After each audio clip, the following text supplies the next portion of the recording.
Hey you're finally awake. You were trying to get rich in Skyrim, right? Walked right into that Imperial ambush, same as us, and that thief over there. That's right, we're back with another episode of Cash Grab, and today's victim is none other than Skyrim. The rules are simple. From the moment I click new game, I have 1 hour to make as much money as possible. Only the gold in my pocket when the timer expires counts towards my final score, so hoarding valuable items in my inventory isn't the goal. Now, I do have a strategy in mind, but whether it's brilliant or completely idiotic remains to be seen. Either way, there's only one way to find out. Let's grab some cash. I won't make you guys sit through the entire intro sequence because I'm fairly certain most of us have seen it at least a dozen times by now. There's one point I simply couldn't miss out of the video. Hey, you're finally awake. Anyway, by the time the cart finally rolled into Helgen, 5 minutes had already disappeared from my timer. After quickly creating a high elf with the incredibly creative name of Number 1, it was finally time for my execution. Or it would have been if a dragon hadn't shown up to crash the party. Fortunately for me, that meant my head remained firmly attached to my shoulders and I was finally able to take control of my character 9 painful minutes into the challenge. With time already slipping away, I ignored everyone desperately asking for help and made my way into Helgen Keep in search of something far more important than survival: money. My objective in Helgen was simple. If it wasn't nailed down, I was taking it and putting it in my inventory. I cut my way through some stormcloaks, looting every weapon and piece of armour that they had on them, along with any coin purses that I could find along the way. During my scavenging, I picked the lock of a jail cell and stumbled across an item that would prove surprisingly important later on: a set of novice robes. Now, when I first started planning this challenge, my immediate thought was alchemy.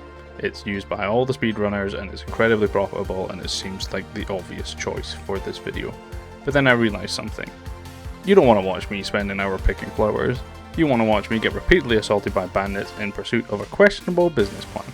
And that business plan revolved around a single spell: Transmute.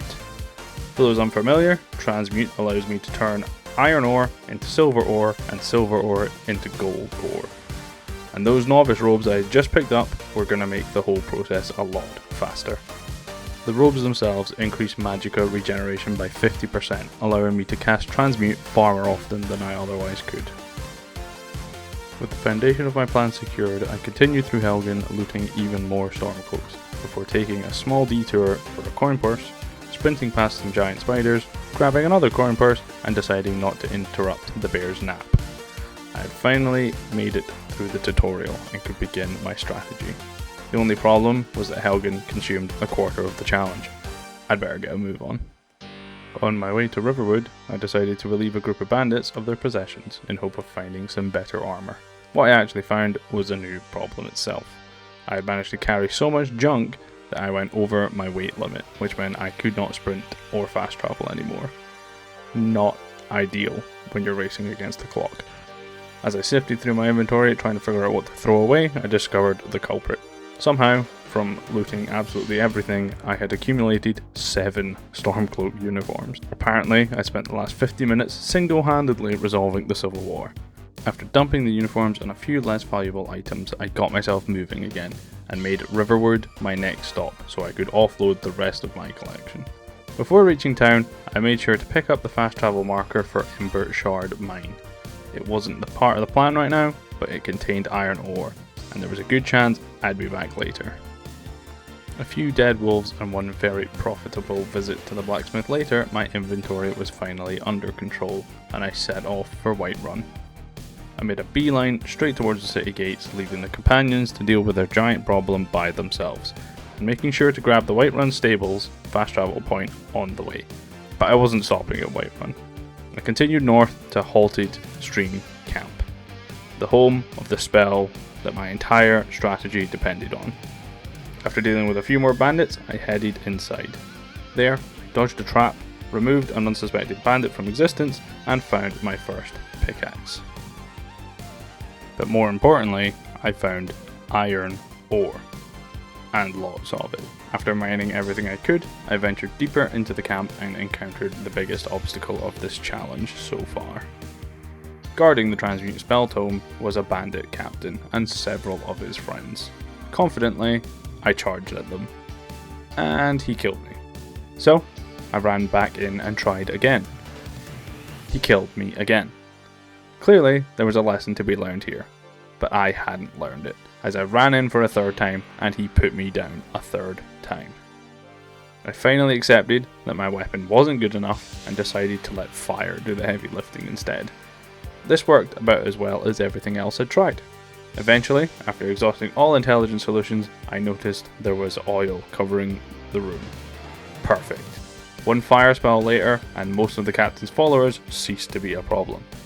Now, reduced to a one-on-one fight, I was able to put the captain down and claim my prize.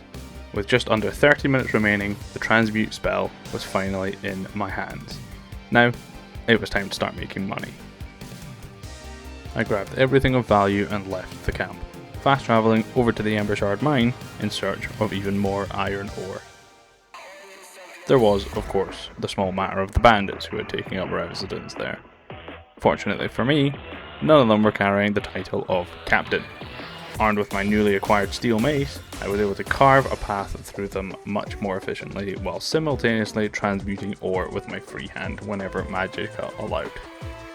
For the first time all challenge, the plan was actually starting to come together. As I worked my way deeper through the mine, every piece of iron ore I collected was slowly being transformed into silver and then into gold. The problem was time. By the time I had finished clearing out the cave, the challenge timer was rapidly approaching the 20-minute mark. I had a decision to make. Continue searching this cave, or cash in what I already had.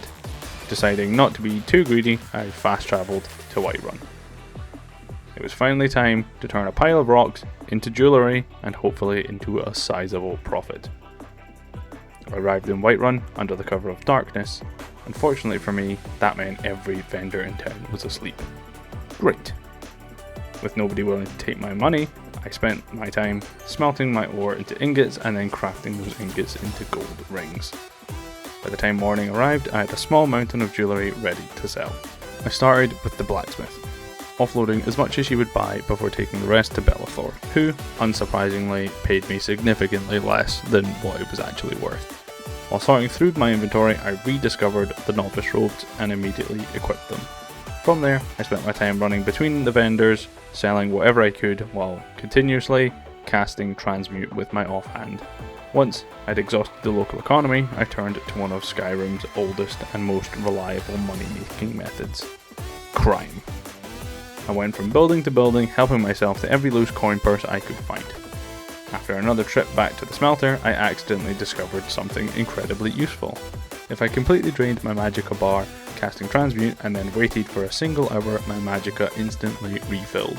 This was significantly faster than standing around waiting for it to regenerate naturally. Suddenly, I was burning through ore at an alarming rate. Before long, I had crafted enough gold rings to make Sonic the Hedgehog jealous. There was one problem. All the vendors that I had sold to had now run out of money. Apparently flooding Whiterun's economy with gold jewellery has consequences. After waiting 24 hours for their coin purses to recover, I made another round to the shops and sold everything. With only 5 minutes remaining on the clock, I decided there was one thing left to do: rob Jarl Balgruuf. With so little time remaining, I decided that grabbing valuable items was no longer worth the effort. There was simply not enough time to get back to the vendors and sell them. So, from this point on, I became a coin-only thief. After cleaning out the Jarl's stores, I noticed I had just 1 minute remaining, and decided to make a desperate sprint for Jorvaskr. I burst through the doors of the Companions' headquarters and managed to liberate a few extra coins before the timer finally hit 0. And just like I said in the Borderlands video, the moment that timer hit 0, an incredible sense of relief washes over me. No more rushing, no more panicking, no more terrible financial decisions. As I braced myself for my final result, my total came to 3,647 gold. Now, with the challenge complete, I decided to get some payback. I ran over to the market and removed the exploitative rat that is Belethor in a ball of flames. But honestly, being back in Skyrim for this challenge made me realise just how much I missed this game. So, if you'd like to see me play through the entire game, I stream live on Twitch every Thursday, and I'd love to see you over there. But now that I have this character caught in a death loop at the gate of Whiterun, I will leave things here. Have a great day, and I will see you in the next one.